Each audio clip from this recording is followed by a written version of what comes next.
Jordan Peterson often uses very abstract and complex ideas in order to push along his view of the world. Today we're going to analyze a few times he did this on his second appearance with Joe Rogan.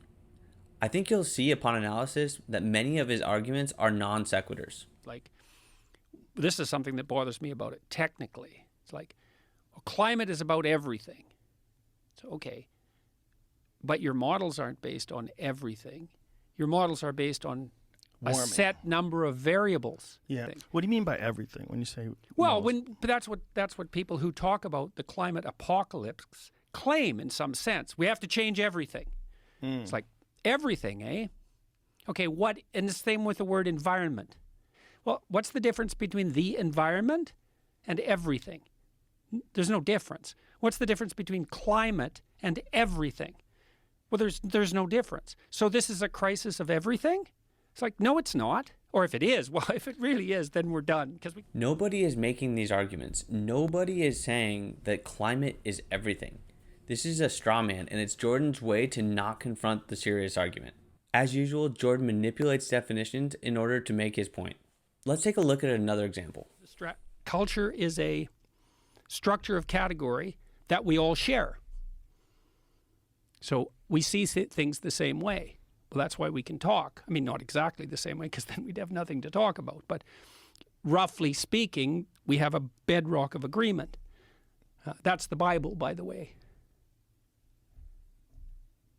So now, in many ways, the first book was the Bible. I mean, literally, because at one point there was only one book. Like, as far as our Western culture is concerned, there was one book. And for a while, literally, there was only one book. And that book was the Bible. And then before it was the Bible, it was it was scrolls and it was writings on papyrus.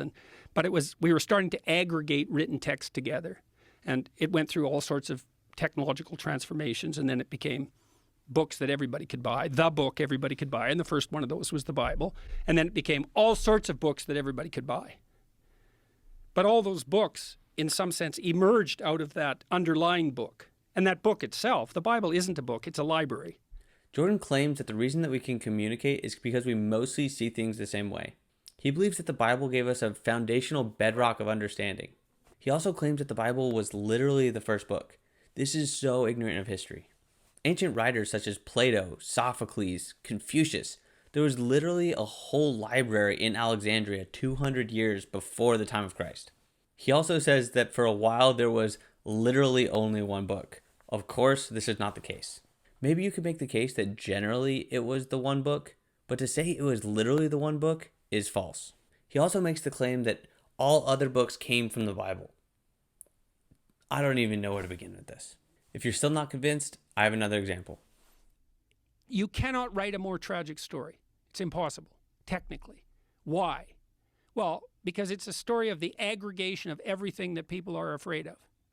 So there was no death more painful than crucifixion. That's why the Romans invented it. Jordan says that the Passion story is a limit story, that you cannot write a more tragic story. I can do it right here on camera. Imagine literally the same story, but now Jesus' mother Mary gets killed by the Romans as well.